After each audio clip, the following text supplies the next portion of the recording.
Dating all the way back to the very first Mortal Kombat, I actually worked in an arcade at the time. I remember coming into work and hearing the sound of people going, oh, ah, you know, making these loud screams and yells and cheers because they were seeing something they had never seen before. The reason Fatalities appeal to so many people is these brutal, over-the-top things that, you know, most people never even want to think of doing to someone they know, or even to someone that they don't know. Fatalities are awesome in that it's a perfect way to end a match. It's a good way to show that you dominated over your defeated opponent. It's a final punctuation mark that, okay, I just kicked your ass, and now I'm gonna humiliate you even more. What makes the Fatalities awesome, I think, is the sense of humor to them.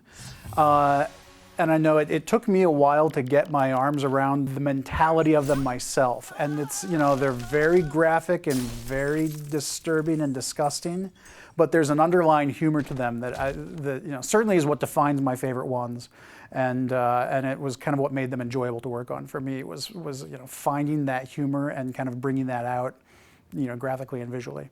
I think a lot of the casual players, you know, specifically pick up Mortal Kombat, are always looking up, you know, what are the fatalities, how gruesome they are, you know, even finding out, like unlocking them through the game and stuff like that.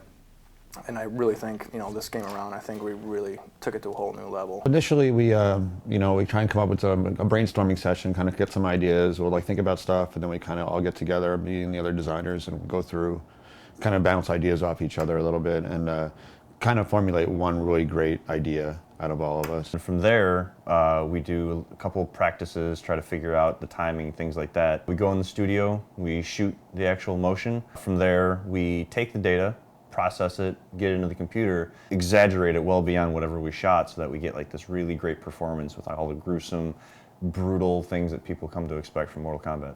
So once all of the action had been defined, we would make sure that blood, any of the magic, any of the you know, any of the other visuals that don't fall under either environments or characters would get put into the cinemas. The most fun I had was actually the one fatality, actually in particular, was the Kung Lao. You know, one of the iconic ones that have been used in a lot of the marketing now, when he lays down his hat and, you know, pulls the unsuspecting victim through it. Carlos is you know, he's a huge character in the studio, and he likes to keep the mood upbeat. The best part that I love about these fatalities is I get to beat up on Rick O'Mara, and he also gets to, you know, perform his fatalities on me. I actually remember when we were shooting the Cabal fatality where the victim falls on the hook swords, and you had Tony supporting Carlos as Carlos is falling over, and it was just hilarious because when you look at the raw data up on the screen, you don't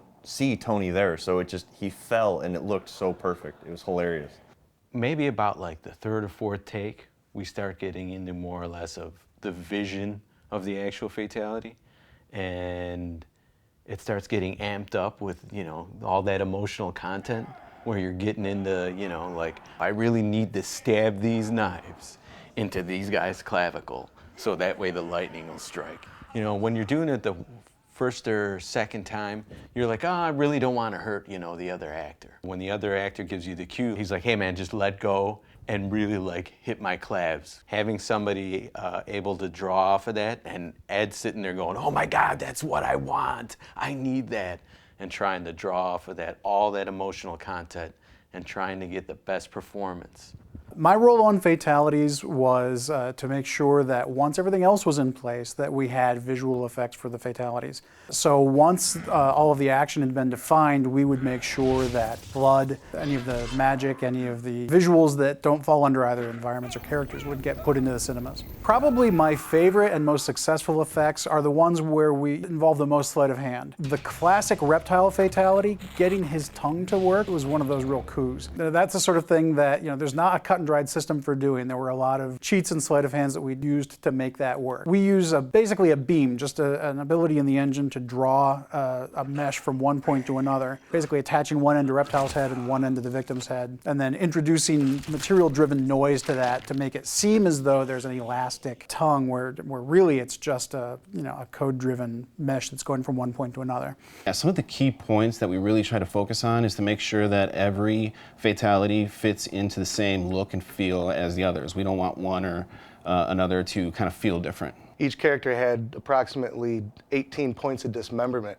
So you can imagine, the technical hurdles we had to go through initially, working closely with the tech group to get a procedural tool inside of our tool to be able to do it on the fly. The effects guys had a major role in making the fatalities just look perfect. They are masters of blood placement and all the effects that go with fatalities, like radons, electricity, all the blood decals that had to be put on to make fatalities look nasty. There's not just clean cuts anymore. There's bloody stumps wherever there's a sever point. Every fatality had its own challenges, ranging from just making the blood look good, and blood from the outset is a tricky thing to get right. Fluids and liquids are a difficult thing to do in particles, and even more difficult to do in real time when we don't have the ability to render something, when we have to do a graphic that will update 60 times a second. And so even just the rudiments of getting the liquids to look good had its own challenges. One of the really cool things was at E3 this year and a bunch of the other trade shows. We got to see some of the stuff that we thought of and came up with, and we weren't sure how well it was going to translate. I thought it was cool, but then, during the demos we did, the first time we showed fatalities, we showed this trailer of a bunch of the fatalities together, and we had people standing up and clapping for moments of things that I came up with, like Sector's fatality, for instance, when all the missiles come out and blow up all the body parts, people just going nuts for that. A lot of people were cringing, and I think that's kind of maybe when we started, or going in the right direction here. Taking some of the old stuff, blending in with some new ideas, and that's what I think is really cool about this little nod to the classics. The best fatalities are the ones that are nasty. They're really violent, but at the same time have a comedic tone to it. Those are always the best ones. Most of them actually have a comedic tone to it, and I think that's what makes fatalities popular. Get